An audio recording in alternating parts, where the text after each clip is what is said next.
Greg Richard with you for a Wednesday morning, joined by Professor John Fischetti from the University of Newcastle. Today we're talking about what's behind the dropout with students at the moment. Is it kind of a crisis? Yeah, I think some are calling it that because we worry, don't we, if we find that a number of our young people are just disappearing from school and we're worried, are they going to be okay for the future? And can Australia carry a bunch of slackers on our backs? This might be part of the problem, right? So what do you think is behind the dropout crisis? So there's really a bunch of interdependent factors that are happening here. And a lot of it is over the few years we were doing, they call it Zoom school or schooling from home. I'll call it clunky school.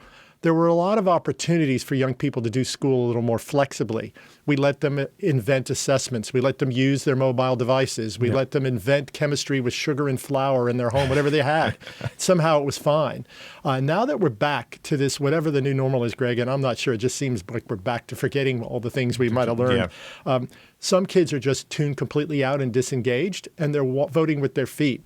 Typically in New South Wales, there's a 25% group of students that don't finish the HSC or get an ATAR. It went up to about 30% last year, and around the country could be a little higher, particularly in rural and remote areas. So that big factor of disengagement. They haven't left the island, but there might be a few things we can learn. Some of them have mental health issues that are pretty severe, depression, anxiety, and they're really, really needing that support. And then there's a few other components that we might talk about. Do you have any folks of that age in your network, your neighbors, your family, or friends? Well, my neighbours, their kids dropped out in year 10, yeah, but they both went on to do TAFE and other courses and stuff. So maybe that's what they're doing. They're running off to do some sort of TAFE course or doing a trade. Or you anticipated one of those really well because that I call it leapfrogging, where they, in year 11 and 12, see they could get out at 17, do TAFE, or some have entrepreneured themselves. They have businesses on the web, or some are already working in jobs, and with the economy the way it is, with a Cert 3, they're making money, they feels okay, they might still be living at home, much to mom and dad's regret, but they're actually okay for now. They'll probably be back for qualifications, but they didn't see the real need to finish high school. So that's a lot of it. The leapfrogging also can be to early offers at university, where year 12 has become less important to some. I think that's a mistake because the maturity gene may not have kicked in, and university is a really different culture. But we do know some students who have done some enabling programs or short courses or TAFE courses and then kind of just skip that whole bit. There's also students who have really thought about preloading a gap year. So they're kind of gapping before the gap and are probably then going to be back once they figure it out. And as long as we encourage them and don't discourage them, they're going to need qualifications to go forward.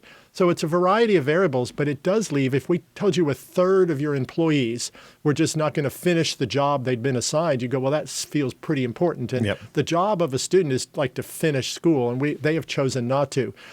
Keeping track of this is going to be really crucial because we can't afford for a third of our young people to just go AWOL on us. Exactly right. So do you think the trend's increasing, or obviously as it's gone from 25 to 30%, do you think that'll increase more next year? Or I think for the next couple of years, with the pressures on families, which do require working families to have their kids employed, more than just to pay for a car, actually to pay the electric bill, which mine doubled. I don't know about yours. The mortgage bill, some have doubled or tripled, and just the day-to-day expenses of food and other necessities.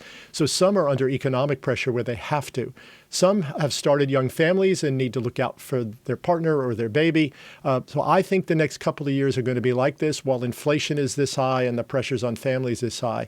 It also challenges, Greg, us to maybe think we could do something different in those last couple of years of school to maybe keep people around, making sure the TAFE diplomas are built into the schooling, making sure that students have a chance to do a study abroad or learn another language, maybe take the pressure off of the traditional pathway and get students work connected to school, not just I'm going to school and working, that is fulfilling part of the school requirements. If we did some of those, maybe they'd stay through and finish some of that other year 11 and 12 curriculum, which is actually important, learning how to write, learning how to speak, learning how to present, those skills which you can't really fake in the real world unless you have formal training.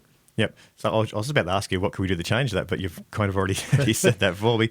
So what else can we do sort of other than what you've just mentioned? I think the stress and anxiety part is what we really can address. A lot of young people came out worrying, and I think a lot of us are still worrying about the boogeyman that was that C word for a long time and still's out there. If we can find a way that we ourselves as parents and role models are looking inspired and passionate and excited about the future, and I don't know, a lot of people are starting off worrying about everything, I think our young people will follow. And if they understand that there are some pathways out there, there are 1 year or 6 month programs that even if they didn't finish school, they can get right back on their track toward TAFE and uni. And that may be a combination of things. For example, right now you could do an advanced diploma in hospitality at TAFE, and it's free. And those credits count into the University of Newcastle's tourism, hospitality, and event degree. So you basically do the first third of the degree at TAFE, and we count those credits in a partnership. I don't think that information's out there. So based on your child or your nephew or niece's reality, giving them information so they stay hopeful.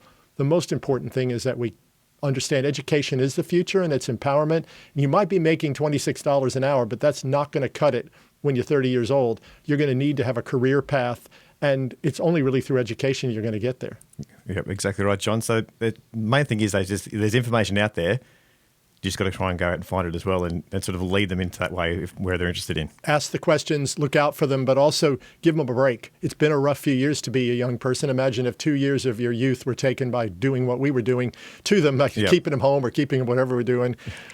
We've got to look out for them. And also, Australia's future is dependent on the keenness of our young people growing into being really positive contributors.